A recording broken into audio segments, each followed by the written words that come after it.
it's time for final thoughts. I wonder what verbal diatribe we're being served in this edition of Carpool Misanthropy. Want to venture a guess, mate? Is it hating Muslims? Nope. Is it trans bashing? Not today. Is it hating on Obamacare while continuing to sponge off her parents' health insurance? Warm. Is it hating on Black Lives Matter? Warmer. Oh, I know. It's crying some more about Colin Kaepernick under the false pretense of patriotism, wrapped in selective outrage with a dose of bigotry to bring us home.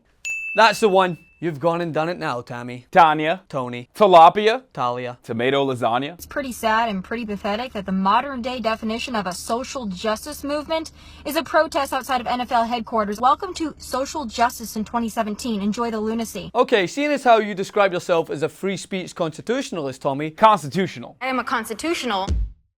What would your version of a social justice movement look like? How about forming a group to speak on behalf of marginalized groups that are unjustly maligned for demanding equality under the law? You tweeted about Black Lives Matter. Meet the new KKK. Okay, so that won't work. What about exercising the First Amendment right to petition the government for redress by taking to the streets to protest? Protesting turning into rioting and looting and burning and militant actions. Don't stand there with your signs and your march and pretend you speak for women because you don't. Oh yeah, you said that. Okay, scratch that one off the list. All right, what about silently and peacefully taking a knee while the national anthem is played for some strange reason that no one questions before a football game? It protects your right to be a whiny, indulgent, attention-seeking crybaby. No go on that either. Okay, well, it kind of sounds like regardless of whatever form of protest is enacted on behalf of the mistreatment of Black Americans, it doesn't fall under your correct form of exercising free speech, Tommy. Well, what about if they just went on TV and cried about how expressing a difference of opinion have consequences? Sounds like you've shed a tear or two over this. Okay, maybe your points will get stronger after this.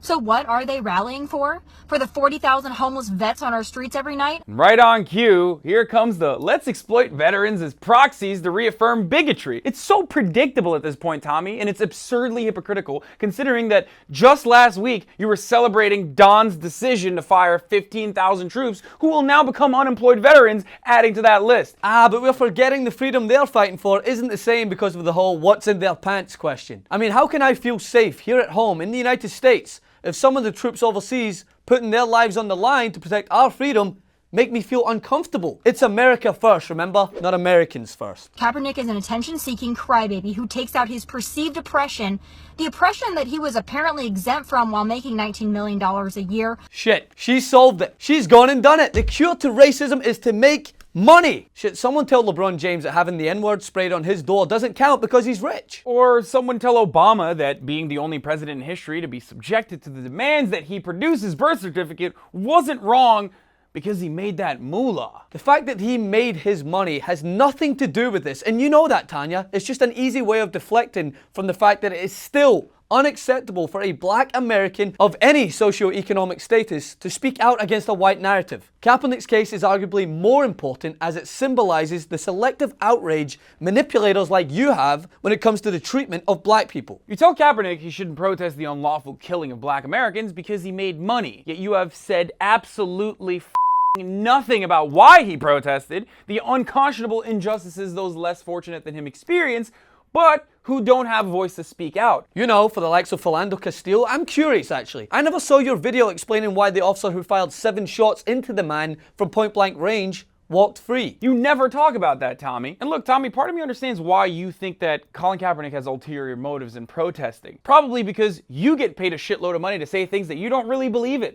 I guess his wallet is more important than his cause. Okay, now you're just trolling, right? The guy who made a $1 million pledge cares more about his wallet, holding seminars paid out of his own wallet throughout the country for his cause. Isn't he also the guy who, during the off-season, while under withering attacks from patriots like yourself, thought it more important to donate and raise money for starving people in Somalia rather than downplay his actions from last season to increase his chances of getting on an NFL team roster? What the f*** have you ever done for the cause you fight for, Tomalia, because yelling from Harry Potter's cupboard about how patriotic you are is all talk. Where are your actions to justify your cause? I stand for our service members, our veterans, our Leos, and our first responders, not for the indulgent a-hole who disrespects them. And this summarizes the inherent flaw in every defense Tomato-laryngitis makes against anyone who wants to know what she is against, that they're disrespectful. Well, let me send you back up to your pickup in Dallas with this point, Tommy. You use Obamacare, right? I'm 24, so I am still on my parents. So you use the existing healthcare system because you're privileged,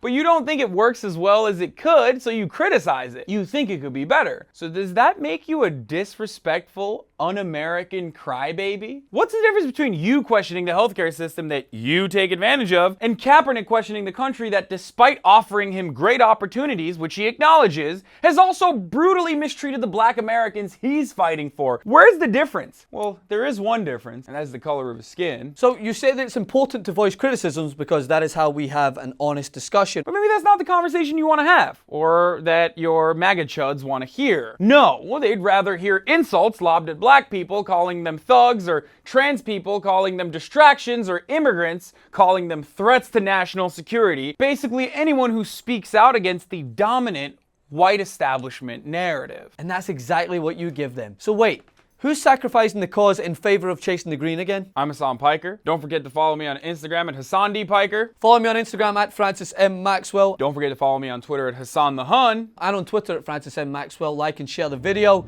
Give Tommy a good birthday present. And this has been The Breakdown.